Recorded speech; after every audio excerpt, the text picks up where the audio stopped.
What's the role of language in, or what limitation does language pose in this quest? Wittgenstein had explored this in Tractatus Logico-Philosophicus. This is one of his early work that he backtracked on later, where he said that language can pose this almost a ceiling, a cap, or limitation on your thoughts itself. You've explored this in a few Substack articles. Language isn't just low-res communication, exploring the ill-defined. Ed Witten had said, the beauty of a theory is hard to convey, but it's very real. It's like the beauty of music. You spoke earlier in this conversation about defining things, making it concrete, rigid, analytical, so that then you can start talking about it. But there's some amount that you have to leave towards intuition. John von Neumann had said, you don't understand mathematics, you just get used to it. So what's the role of language? Do you think at some point we're just going to hit a brick wall when it comes to language and expressing these theories of everything? Because there's going to be something that's going to be intuitive, ineffable, that language just cannot communicate. Yeah, I don't know if it will always be like that, but it seems like currently there's much of life, maybe the most important aspects of life, what is value, what is meaning, what is consciousness, that seems to elude making it concrete. Well, the question is, what survives formal, symbolic representation and what's destroyed by it? It seems like there could be something at its, that when we try to pull this intuition out, that the act of pulling it out makes it dissolve in your hand. Identity might also be like that. Many people come up with theories of identity that says there is no such thing as identity, in part because as you start to probe, what the heck do you mean by identity? You start to probe it with your formal apparatus. Let me understand what I mean explicitly. Let me bring this out of the muck. That nothing is brought out of the muck. And so then you conclude, well, what I was trying to bring out must not exist. That may not be the case. I speak about it in terms of averted vision. That's an astronomy phenomenon where if you look at a star, some stars are so faint that if you look directly at them, they disappear because you have less light-sensitive cones or rods in your focus than you do at your periphery. So in order to look at it, you actually have to look away from it.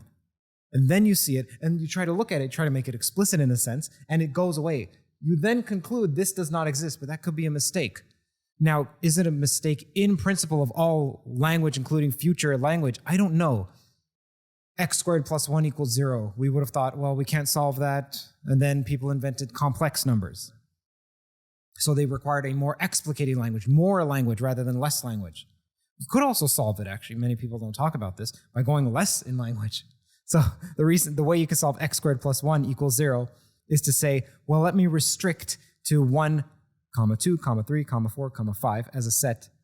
It's called Z mod 5, and just say that, well, 2 squared plus 1 equals 0 mod 5. I mean, there's a way you could restrict your language to also solve, which is a super interesting phenomena. So you can expand your language to solve, or you could restrict your language to solve. I don't know. No one knows. If I knew, I would solve the age-old problems of identity and sororities.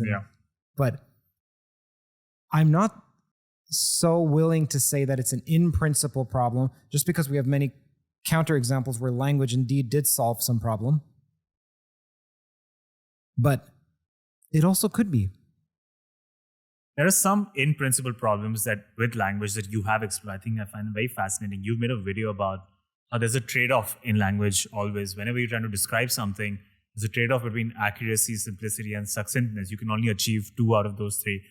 And it seems to me, as someone who doesn't come from a physics or math background, as I sit down to really try and understand these different theories, the ones we just mentioned earlier, Wolfram physics, indivisible stochastics, 8 from bit, all of these mathematical universe, I'm constantly running into this trade-off, right? Do you think this is increasingly going to become a problem with language as we try and understand the laws of nature more and more deeply, as we start creating these theories? Now we've reached a stage where language is always going to hit that trade-off. Well, there's only a certain amount that any given person can understand just from finiteness of their brain. But we could probe AI and say, explain so-and-so simply. Then is it actually explaining it to you simply, or is there some truth that's left out of the approximation that you blur your vision in order for it to be simple? You've left out some of the edges. And are those edges important to you? Like, you have a question about Wolfram's theory, you want to know something specific. You won't know if what you've received as the simplistic answer is indeed answering what you what you proposed because you just don't know it enough to see the edges. I don't know. That could just be with the finiteness of the brain. Yeah, something I wonder about is what's there left for us once if AI does everything better than we do? It's something I think that we're thinking about more and more. I think, Picasso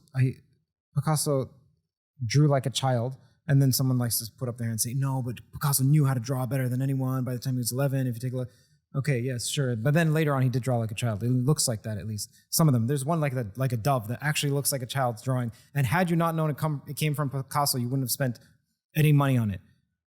So let's be honest. Okay. Yes, almost all of what he did was not doable by a child. But one of the reasons that I find interesting for why Picasso drew like he did was, if you look historically, the camera was invented around that time. So black and white photos that exactly captured reality existed. So now you think, this is what I thought art was supposed to do, was to capture reality. Yes, there's the Impressionists, and they try and draw as one perceives, but still, is my job going to be supplanted by this replica that I cannot beat, this photograph? And I don't know if Picasso thought like this consciously, but part of what he's doing is answering the question of, how can I draw such that a machine can never draw? At least that machine, the camera. I think we're asking ourselves that question now. I don't know what the answer is, but I think it's going to be the most important question for the next maybe 100 years, maybe for the rest of humanity.